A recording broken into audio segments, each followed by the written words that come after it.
Bienvenue sur Midi 1, vous suivez Éco-Débat. L'accès à l'eau reste un défi majeur dans de nombreuses régions d'Afrique, mais une révolution silencieuse est en marche. Celle des pompes hydrauliques. Entre innovation technologique, impacts sociaux et transformation du quotidien des populations rurales, ces équipements redessinent peu à peu la carte de l'eau sur le continent africain. Aujourd'hui, nous en parlons avec nos invités, M. Bouygues Franck, il est le directeur de communication du groupe LTE, une entreprise spécialisée dans la fabrication du pompe hydraulique, et Mme Djeneba Traoré, spécialiste des questions liées à l'accès à l'eau potable. Merci à vous d'avoir répondu à notre invitation. C'est nous qui vous remercions. Monsieur Bouygues, quand on parle de pompe hydraulique, de quoi s'agit-il exactement et à quoi servent-elles surtout? Alors, quand on parle de pompe hydraulique, communément appelée forage d'eau, il s'agit tout simplement d'un puits qui est creusé de façon mécanique pour pouvoir atteindre soit la nappe phréatique ou bien la roche pour pouvoir faire ressortir de l'eau potable pour la consommation humaine. D'accord, mais à quoi servent-elles surtout? Oui, elles servent aujourd'hui à pouvoir permettre aux populations qui n'ont pas d'eau d'avoir accès à l'eau potable. Tout de suite, en off, vous étiez en train de parler de la COP30 où on a parlé de la crise de l'eau. En 2025, il est inconcevable que dans des zones encore, dans des villages, dans des collectivités, on n'arrive pas à avoir accès à l'eau potable. L'eau potable est un droit et non juste une option. D'accord. Madame Djeneba Traoré, quels bénéfices concrets ces pompes apportent-elles aux populations rurales? Vous qui êtes spécialiste des questions liées à l'accès à l'eau potable. D'accord, merci beaucoup pour la parole. Les bénéfices concrets que cette pompe apporte à la population, moi je dirais d'abord même la santé et l'hygiène. D'accord. La santé parce que nous avons, on peut dire une décennie antérieure, des personnes, surtout nos mamans et nos jeunes sœurs, qui partaient dans les marigots et les rivières pour s'en procurer d'eau, remplie de microbes et d'insectes. Donc, on assistait à beaucoup de maladies telles que la diarrhée, choléra et le paludisme. Aujourd'hui, avec cette nouvelle technologie, nous assistons vraiment à on peut dire une baisse de ces maladies-là. D'accord. Mais aujourd'hui, qu'est-ce que cette technologie apporte de nouveau dans la façon de traiter l'eau, de sorte à la rendre plus potable pour la population? D'accord. Avec, nous disons merci déjà pour ce que nous avons ici en Afrique. Oui. Parce que nous avons nos terres qui sont vraiment riches. Et lorsque la nouvelle technologie vient en complémentarité, nous assistons vraiment à un travail profond. Un travail profond nécessaire pour traiter l'eau, pour essayer de faire une vraiment maintenance pour rendre l'eau pure. Et propre. D'accord. Et quelles innovations distinguent vos pompes des pompes traditionnelles? Alors déjà, en termes d'innovation, c'est qu'aujourd'hui, nous sommes en plein vraiment dans la transition écologique. On est en train de passer de tout ce qui est énergie fossile aux énergies renouvelables. Donc la première innovation, c'est qu'aujourd'hui, on a des pompes solaires. D'accord. On a des pompes qui marchent avec l'énergie solaire. On a des pompes qui hybrides, qui marchent soit avec l'électricité ou l'énergie solaire. Et on a des pompes qu'on a l'habitude d'appeler les pompes manuelles. Voilà, donc l'innovation, c'est vraiment l'énergie solaire. Aujourd'hui, on permet aux populations de pouvoir se procurer des pompes, des forages qui fonctionnent avec l'énergie solaire, qui les exemptent de tout ce qui est facture d'électricité après. Parce que déjà investir assez d'argent dans le coût d'un forage et encore après payer des factures d'électricité, c'est vraiment pesant, surtout pour nos populations dans les villages, dans les hameaux, qui ne sont pas vraiment aussi bien nantis financièrement. D'accord. Mais quelles sont les pompes les plus prisées par les populations? Les pompes les plus prisées par les populations, il y a encore de cela quelques années, c'était les pompes manuelles. Mais on s'est rendu compte que les pompes manuelles, très souvent, ont des limites. Oui. Déjà, vous savez, il y a des pompes qu'on croit souvent dans nos villages. Oui. Où les mamans vont, elles ont la pompe comme ça, il y a le mécanisme, elles pompent avec le pied. Oui. Vous savez combien de nos mamans, combien de nos sœurs se sont fait déchirer les pieds avec. Ça crée beaucoup de blessures, d'accidents. Il y en a aussi qui sont vus avoir des mal aux bras, mal aux épaules à cause de ce que c'était fait de façon manuelle. Donc aujourd'hui, les pompes les plus prisées sont les pompes solaires. Et c'est ce que nous conseillons vraiment à tout le monde. D'accord. Vous avez parlé d'impact sur la santé, parce que ces eaux sont de plus en plus potables, puisque traitées. Mais quel impact ces pompes ont-elles sur la santé et l'hygiène des communautés? Spécifiquement. Elles ont un impact positif, comme je le disais tout à l'heure. Lorsque ces pompes sont installées, elles amènent à la population d'avoir vraiment une eau très pure pour pouvoir, pour la consommation et éviter plusieurs effets négatifs. D'accord. Mais quelles répercussions voyez-vous sur l'accès à l'eau potable dans ces villages? Bon, dans ces villages, je pourrais dire ces répercussions. Souvent, le manque d'eau potable entraîne des répercussions graves. Bien sûr. Concernant, tout à l'heure, je parlais de la santé. Et aussi, nous pouvons dire que ce manque d'eau potable est vraiment la source des dépenses. Et maintenant, avec comme je le disais, cette technologie qui nous amène aujourd'hui à pouvoir minimiser certaines dépenses avec ces pompes. Puisque lorsque ces pompes sont installées, elles nous permettent de dépenser moins. Comme nous l'assistons dans les villages, parce qu'il y a des villages qui ne sont pas électrifiés. Tout à l'heure, il y a M. Boui comme ça qui parlait de pompes solaires.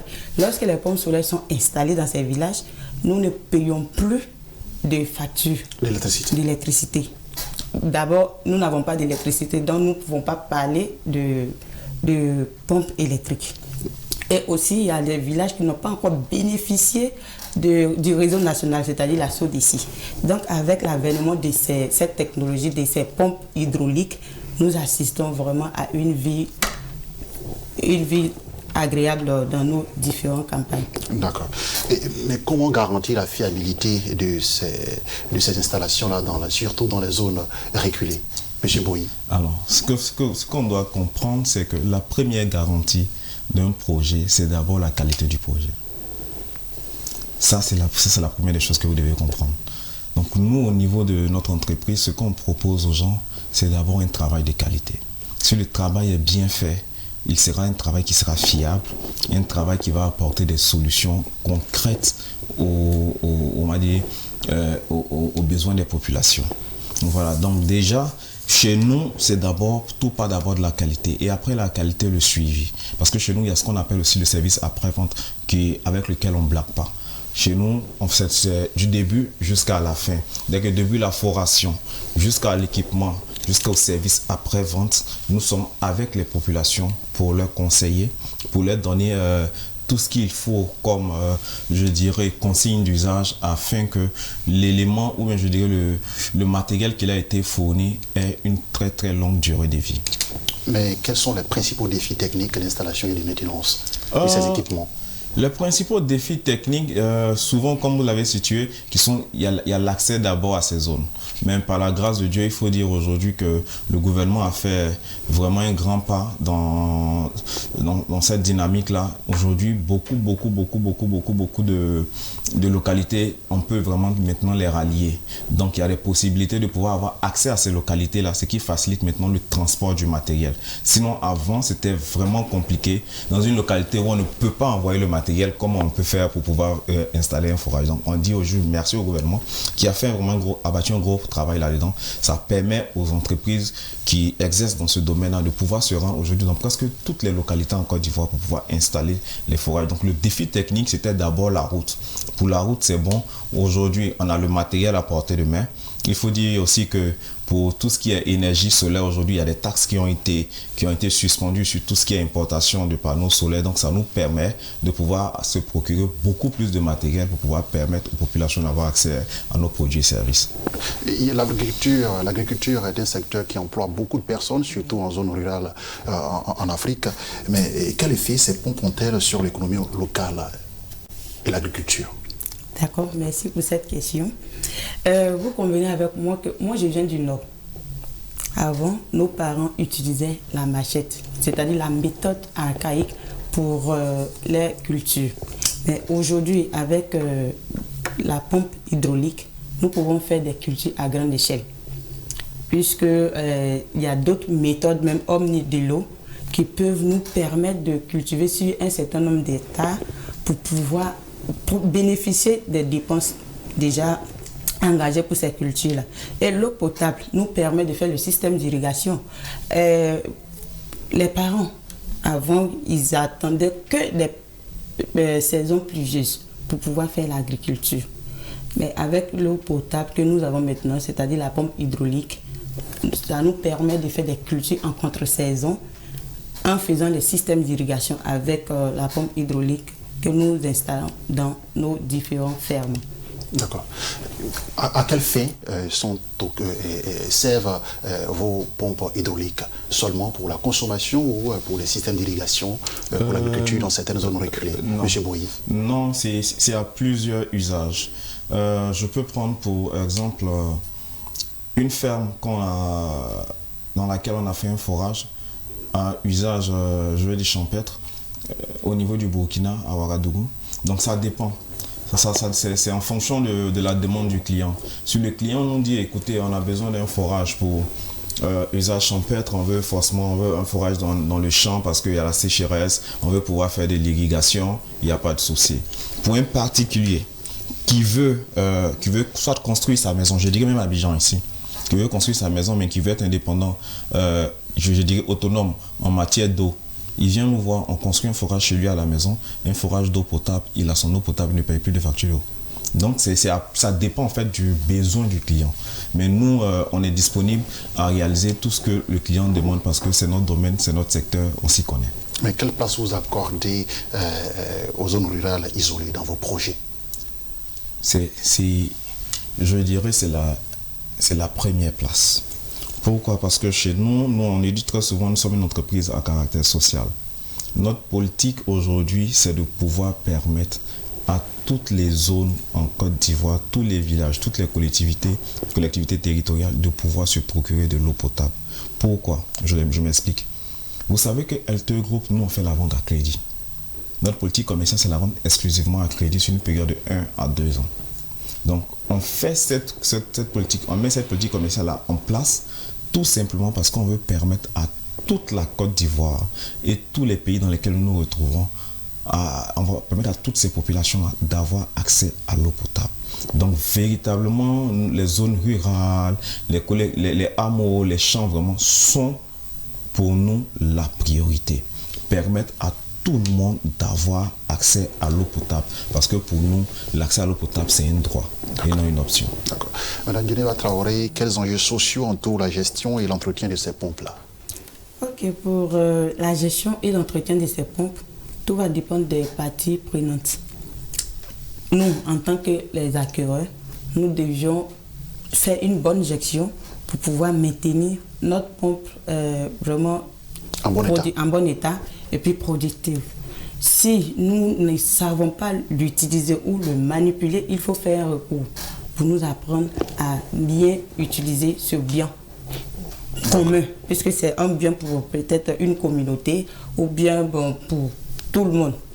Donc, vu que ce bien nous procure non seulement des avantages et aussi une consommation vraiment profitable pour nous et pour nos enfants. Donc il faut une garantie ou soit une maintenance qui va pouvoir faire durer cette pompe hydraulique-là. Mais comment les populations sont-elles impliquées ou formées pour gérer ces pompes? D'accord. Puisqu'il y a une question de maintenance. Il faut faire un recours pour que nous puissions être éduqués à ça. D'accord. Il faut être éduqués, formés pour pouvoir utiliser ou mieux utiliser ce que nous avons. Donc c'est la responsabilité de l'entreprise qui va implanter la pompe hydraulique. Oui. C'est bien ça, vous êtes d'accord avec elle, monsieur? Oui, oui, c'est de la responsabilité de l'entreprise, mais aussi il faut aussi intéresser les populations et par rapport à suivre du moins les programmes que font certains organismes internationaux, que proposent du moins certains organismes internationaux dans nos collectivités territoriales, parce que vous savez, au jour d'aujourd'hui, il y a beaucoup de sensibilisation qui est faite concernant ce sujet-là. Donc, demander aux populations de véritablement se rapprocher soit de leurs autorités au niveau des collectivités territoriales, soit aussi c'est dans un village de se rapprocher du chef du village. S'il y a ce genre de projet qui doivent être réalisés, que c'est les populations montrent un intérêt à vouloir se faire former. Parce que après, c'est pas juste recevoir de l'eau, mais comment entretenir pour que ce bien-là soit vraiment dure vraiment dans le temps, en fait. Mais comment on collabore avec les autorités et les collectivités pour cette installation? Pour collaborer, je pense que je n'ai pas vraiment trop envie d'employer le thème que je vais employer parce que ça va peut-être un peu paraître politique, alors que moi je ne fais pas de la politique. Mais je pense que les populations responsables doivent pouvoir avoir un dialogue franc avec les autorités. Voilà. Un dialogue franc avec les prestataires de services. Et chez nous, quand vous venez et que vous voulez souscrire à un projet de forage ou bien de pompe hydraulique, on prend la peine de vous expliquer tous les contours. Et ça, c'est la force de Health Group. On ne vend pas juste, mais en forme. Un projet de forage, par exemple, il coûte combien? Une fourchette? Une fourchette.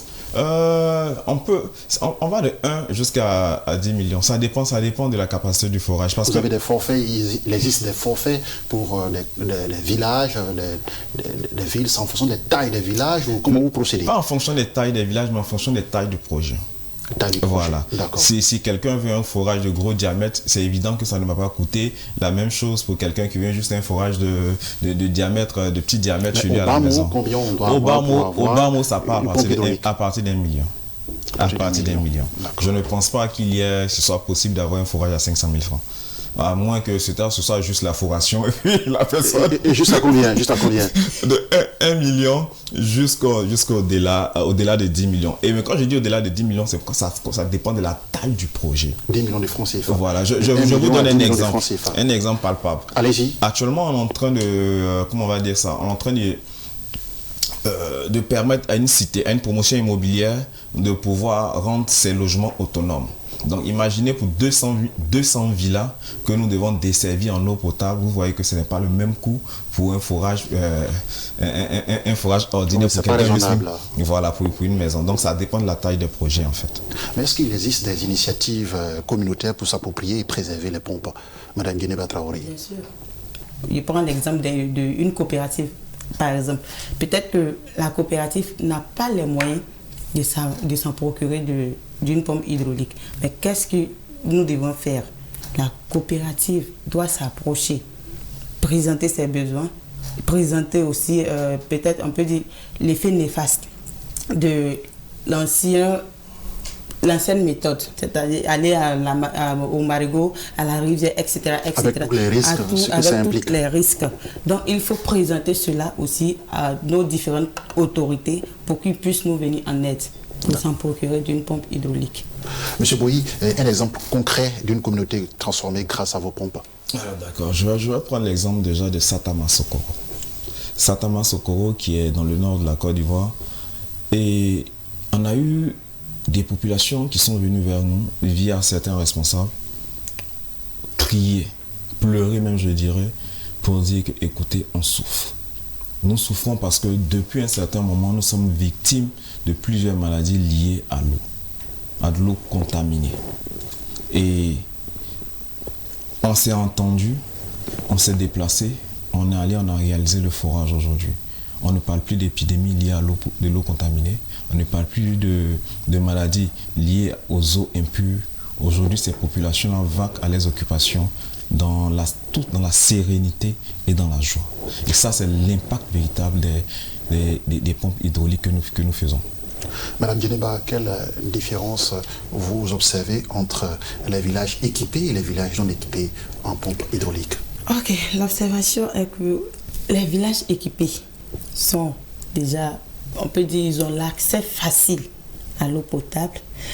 Les temps seront limités. Je prends l'exemple d'une personne qui a une charge lourde de faire sa corvée. S'il faut aller des kilomètres sur des kilomètres s'en procurer d'eau, à défaut d'une pompe hydraulique peut-être dans la région ou soit dans le village, etc., la ville, etc., etc. Donc ça sera compliqué. Donc pour les localités ou soit les zones reculées qui ont déjà une installation d'une pompe hydraulique sont très bénéfiques par rapport aux villages ou soit les zones reculées qui n'en ont pas. Ils gagnent en temps ils sont vraiment, leur santé seront bien en sécurité, autant pour moi, autre que l'autre village qui n'en a pas. Notre village, il est exposé vraiment à beaucoup de problèmes liés à la santé, beaucoup de problèmes liés aussi au temps. Et la femme, elle a besoin d'un temps pour se reposer, et le repos fait partie aussi de la santé. Donc c'est un peu ce que je veux dire. Est-ce que la qualité de l'eau est la même pour vous, par exemple, entreprises privées qui déployaient des pompes hydrauliques sur le terrain et des sociétés de distribution d'eau dans ces pays africains-là? Est-ce que cette qualité, vous avez la même façon de traiter cette eau-là, de sorte à la rendre plus potable? Ouais. Je dirais que la qualité d'eau est meilleure. Notre qualité d'eau est meilleure tout simplement parce que nous allons chercher l'eau dans la roche. Et il n'y a pas eau plus limpide que ce qui sort de la roche. Vous savez qu'aujourd'hui, je dis n'importe quoi, je prends Abidjan. La majeure partie de l'eau à Abidjan, c'est de la transformation de l'eau de la lagune. Avec plusieurs produits chimiques. Vous voyez, on fait du traitement d'eau usée même pour devenir de l'eau potable. Quand nous faisons un forage, nous partons chercher l'eau jusque dans la roche. Et il n'y a pas d'eau plus limpide que l'eau qui sort de la roche. Je pense qu'il y a une spécialiste des eaux ici qui est là. Elle pourra vous confirmer cela. D'accord. Mais en quoi ces pompes changent-elles le quotidien des femmes et des enfants? La femme, elle a besoin d'un temps. Et lorsque la qualité d'eau que nous avons, nous trouvons cela bien pour nous, pour notre santé, nous allons vraiment gagner de 1 en temps, gagner aussi en économie. Cette qualité d'eau, au lieu de se précipiter à aller trouver puisque dans les zones rurales, très souvent nous assistons à des ventes d'eau. Il y a des personnes qui réalisent soit ces pompes-là pour en vendre, pour commercialiser de l'eau. Mais si nous l'avons, il vaut mieux aller vers ces personnes-là que d'aller prendre beaucoup de risques en cherchant de l'eau n'importe où. Mais quelles solutions technologiques sont en vue pour les prochaines années? D'accord. Avant de répondre à votre question, je voudrais enchérir sur ce que Mme Traoré vient de dire concernant la qualité. Les qualités. Vous savez, moi, pour mon père, je vais prendre juste l'exemple de mon père. Il me disait comme ça qu'avant, il pouvait marcher 10 à 12 km pour aller chercher de l'eau. Bon, quelqu'un qui marche 12 km, c'est-à-dire en aller-retour, ça fait 24 km. Pour avoir juste de l'eau. Un élève qui est quitté à l'école, qui doit encore marcher 24 km en aller-retour pour pouvoir avoir de l'eau, s'il a un point d'eau à proximité de sa maison, vous voyez le changement que ça fait. Il gagne vraiment, il y a un véritable bon qualitatif, surtout au niveau des études. Parce que ce n'est pas évident de pouvoir vraiment rester concentré après avoir fini des cours, marcher encore, d'abord marcher pour aller à l'école, revenir, marcher encore pour aller prendre de l'eau. Quand l'enfant vient, très souvent, ça agit sur ses résultats scolaires et c'est négatif. Et si aujourd'hui l'enfant peut aller à l'école, il y a le déplacement, il a les véhicules, il va à l'école, il revient dans nos villages et il n'a pas besoin encore de marcher sur une longue distance pour aller pouvoir recueillir de l'eau, qu'il a de l'eau auprès de lui, automatiquement, il y a un changement positif qui s'opère véritablement dans son année scolaire. Ça, c'est ce que je voulais dire concernant ce que Mme Traoré a dit. Maintenant, ce que vous devez savoir, chez nous, quand vous arrivez à notre siège au niveau de la Riviera 3, non loin de la pharmacie Saint-Agathe, vous verrez, il y a une grande enseigne, ça écrit une entreprise à la pointe de la nouvelle technologie. Nous ne blaguons pas avec tout ce qui est technologie. Nous sommes véritablement à la recherche chaque jour de nouvelles technologies pouvant permettre à toutes les populations d'avoir accès à l'eau potable, mais à moindre coût. Donc dans 5 ans, on espère pouvoir avoir plus de matériel innovant qui nous permettront de pouvoir réaliser encore plus de forages, mais à moindre coût et pour que les populations soient véritablement contentes d'avoir accès à l'eau potable. Mais comment vos solutions s'intègrent-elles aux objectifs internationaux d'accès à l'eau potable?